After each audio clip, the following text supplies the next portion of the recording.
Every journey begins with a vessel. For me, it wasn't a ship made of wood or steel. My vessel was that of belief.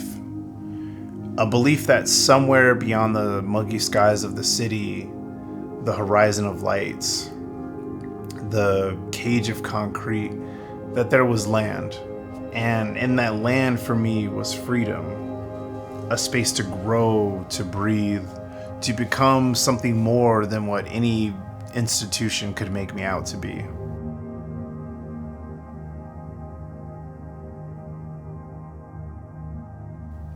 And this idea really stuck in my head for years. From my early childhood well into my adolescence, it just remained in some corner of my mind. I used to have this dream just getting in my car and leaving it all behind. Literally starting the engine at sunset, rolling down all my windows, and just hitting the highway to the horizon. No destination, no timeline, just a full tank of gas and snacks, of course. And this was a fantasy. This was a dream for me. If you would have told me at that time, hey, one day that dream of yours is going to become a reality. The only difference is that your destination is being a farmer. I would have thought you were completely crazy, complete madman. I literally pictured myself as always living the life of an artist, but I was completely ignorant to the artistry that was awaiting me in farming.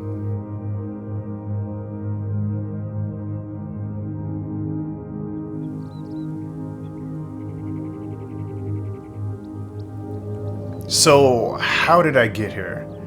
How did the Lutu Muhammad family farm go from this radical thorn in my mind to the reality of where I sit now? Well, there's a short and long version to that. I'll give you the short version. There are so many small details that got me here, but there's one defining moment. I take that back. There's two defining moments. The first was meeting my wife. A delayed flight to Spokane, Washington, a pen, and a napkin is how we met. You know, before her, I was never a believer in love at first sight. I thought that was mythical. I thought that was something sold to us in our society via Hollywood.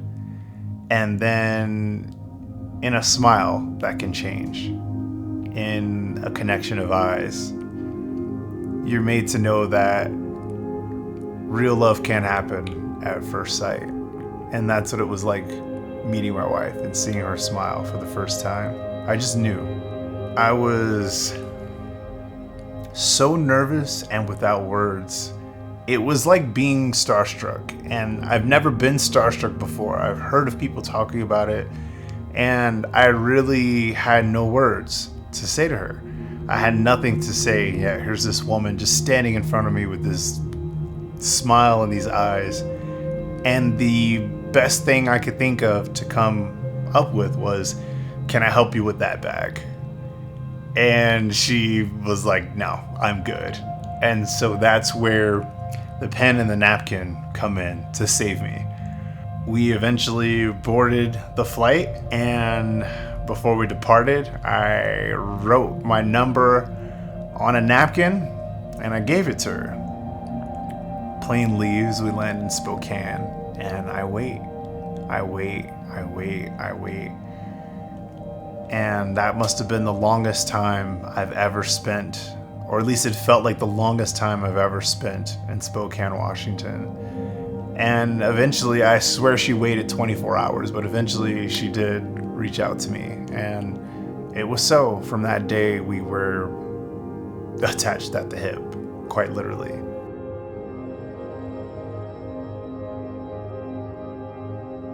The second defining moment of my life again began with me saying something ridiculous to my wife. This time it was after the pandemic, and we had just had our oldest daughter. The pandemic showed us a life that just felt more right to live.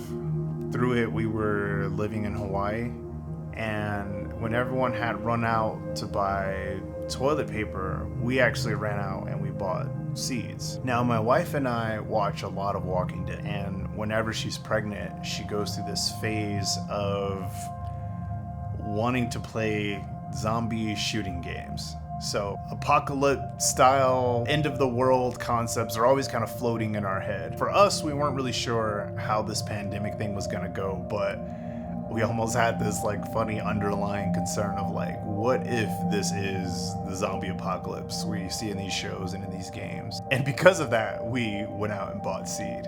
Our idea was, if everything does go to crap, we have land, we have water, we could grow our own food, we could worry about wiping ourselves later. Long-term planning for the zombie apocalypse. We go out, we get seed, we go on lockdown. We're at home with the kids every day. We're at home with each other every day, my wife and I, and it was great.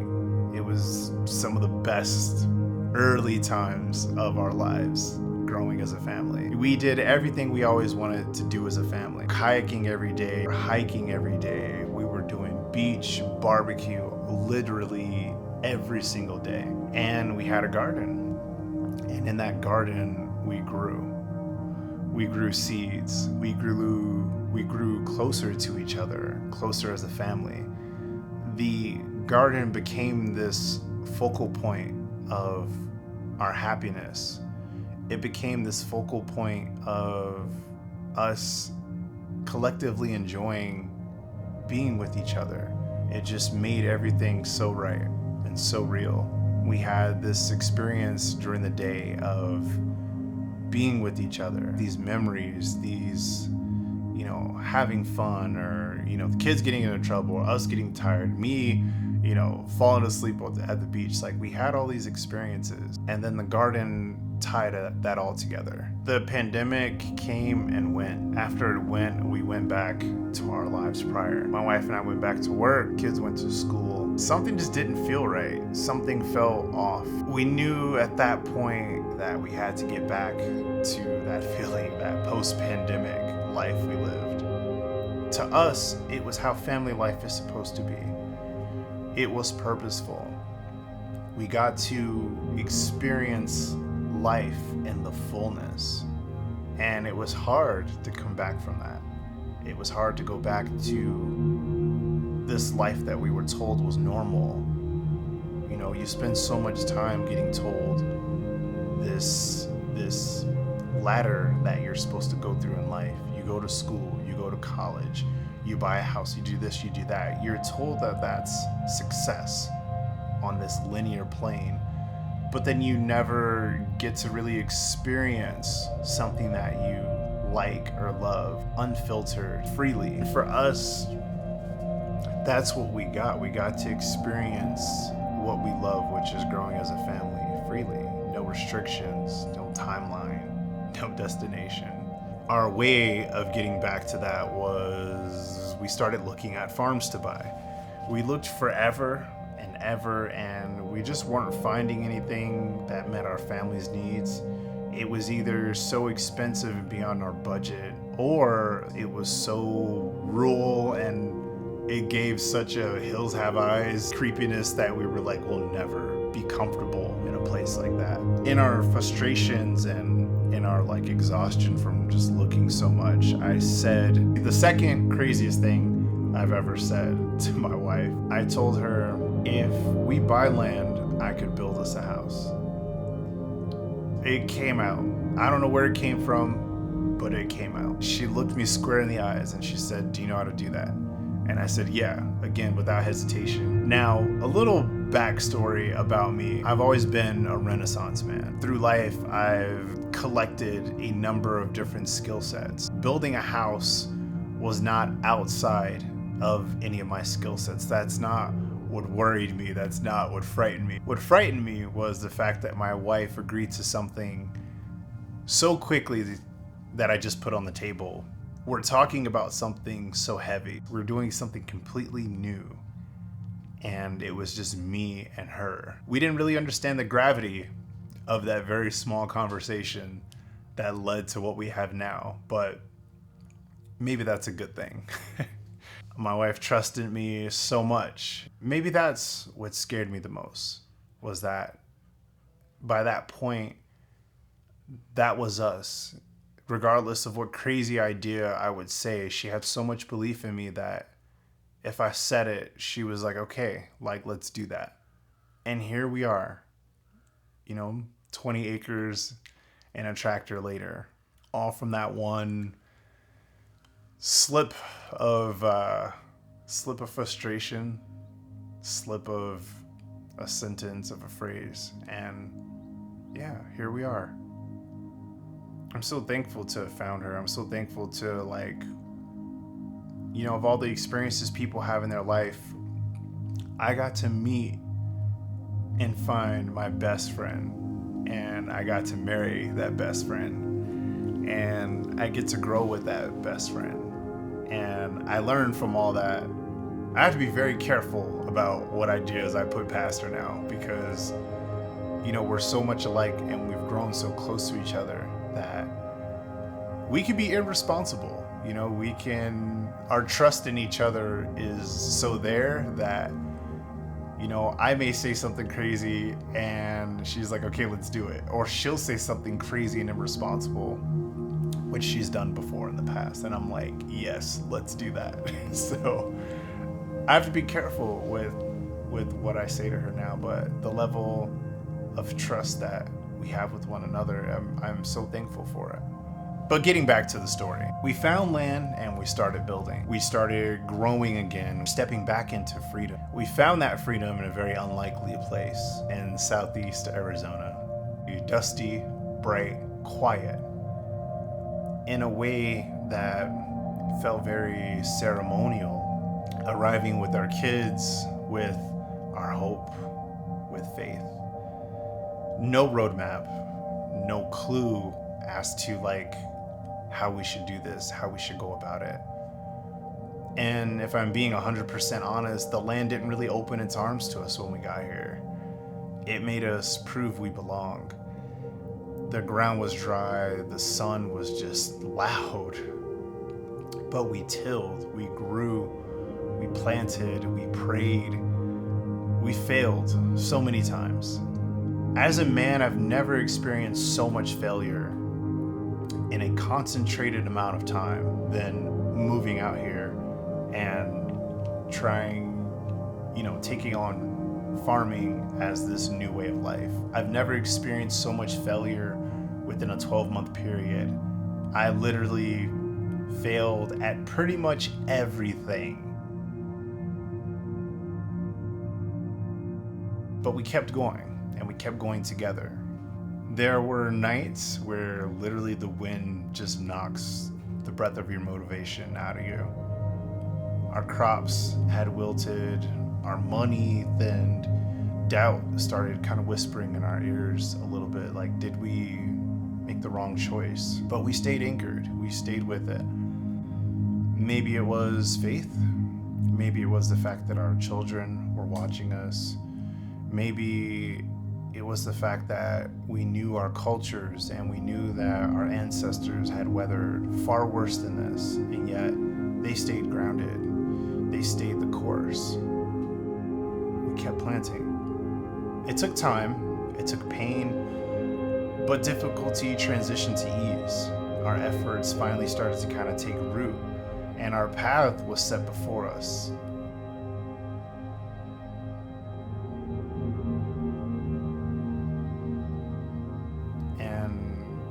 Path was it. We made the right choice.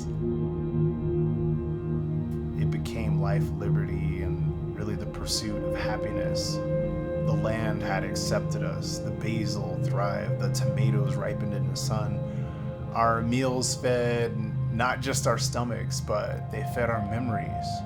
We had these experiences now. We were back at that point that we wanted to be at.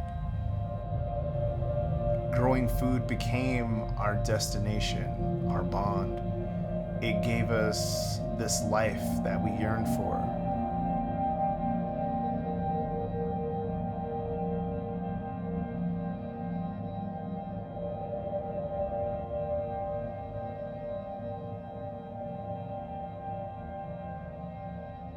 We started farming 3 years ago for our family, for our culture. It is a manifestation of our dreams. We know this isn't the end of our journey, but we've reached a new shore, a place where we can say, this is home. And now it's time to build our legacy. The legacy is this is what it looks like when a family sets sail by faith and lands in purpose. Here we didn't just become farmers, we became stewards of the land, of tradition, of culture. Something our ancestors can be proud of. A future worth planting, and the vessel that brought us here is still sails on. Welcome to Lutu Muhammad Farm, a place of family, culture, and of course food. You're so cute. You're so cute. You like the camera? Why? Why do you like the camera so much? Because why? Because why? Started with uncle? Okay, you gonna eat? Your first time eating? Do you like it? It's good? You like it?